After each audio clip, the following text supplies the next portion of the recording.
আসসালামু আলাইকুম। আজকে দেখাচ্ছি সবার প্রিয় এবং পছন্দের পিজ্জার রেসিপি। অসম্ভব মজার। আমরা এখানে পৌনে ৩ কাপ আটা দিয়েছি এবং এখানে ০.৫ চামচ লবণ অর্থাৎ স্বাদ মতো লবণ দিয়েছি। আর এখানে আমরা ১ চামচ চিনি দিব, ২ চামচ ইস্ট দিব। যেকোনো সুপার শপে বা মুদির দোকানে পেয়ে যাবেন।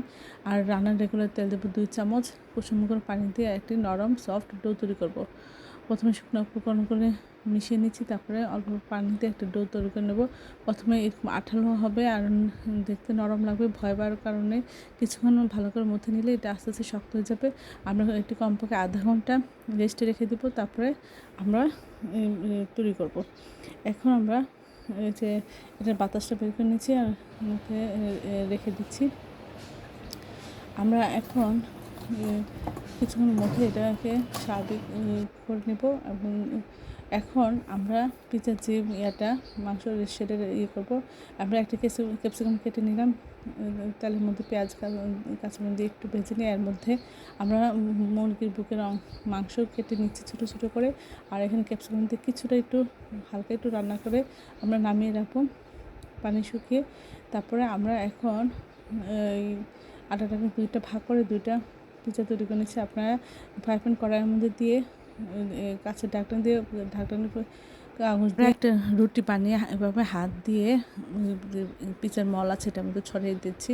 সাইডটা একটু মোটা রেখে মাঝখানে একটু পাতলা করে দিচ্ছি। আর এভাবে কাঁটা চামচ দিয়ে এর মধ্যে বাতাসটা বের করে দিচ্ছি। আমরা এর মধ্যে দিয়ে দিচ্ছি পরিমাণ মতো টমেটো সস। এটা আমার হোমমেড টমেটো সস। এই ভিডিওটা আপনি দেখতে পারেন। এখন আমরা পিৎজা এবং মাংসের যে রান্না করছি সেটা দিয়ে দিচ্ছি আর উপরে চিজ এভাবে ছড়িয়ে দিচ্ছি। আপনারা এটা কড়াইতে ফ্রাই প্যানে দিয়ে এভাবে কাছে ঢাকনা দিয়ে কাগজ দিয়ে পুরোটা বন্ধ করে দিয়ে লো হিটে আধা ঘন্টা জাল করে বা ১৫-২০ মিনিট জাল করে নিলে এটা হয়ে যাবে। আর নয়তো আপনারা পিৎজা ওভেন থাকলে ওভেনে করে নিতে পারেন। দুইভাবেই করা যায় এবং দুইভাবেই এটা সুন্দর হয়, মজা হয়, খেতে অসাধারণ হয়। এটা দেখতে এবং খেতে এতটাই অসাধারণ হয়েছিল, মনে হচ্ছিল যে এটা কিনে নিয়ে আসা হয়েছে রেস্টুরেন্ট থেকে। অসাধারণ হয়েছিল, সবাই খুবই পছন্দ করেছে। আশা করি এই ভিডিওটা আপনার এই রেসিপিটা একবার হলে ট্রাই করবেন। সবাই আমার চ্যানেলটা লাইক এবং শেয়ার দেবেন, সাবস্ক্রাইব করবেন এবং প্রিয়জনকে বেশি বেশি করে শেয়ার দেবেন। আমার চ্যানেলে সব রকমের রান্নার রেসিপি রয়েছে, আশা করি দেখবেন এবং এই অসাধারণ রেসিপিটি একবার হলেও আপনারা ট্রাই করবেন। তখন বুঝতে পারবেন এটা কতটা মজা।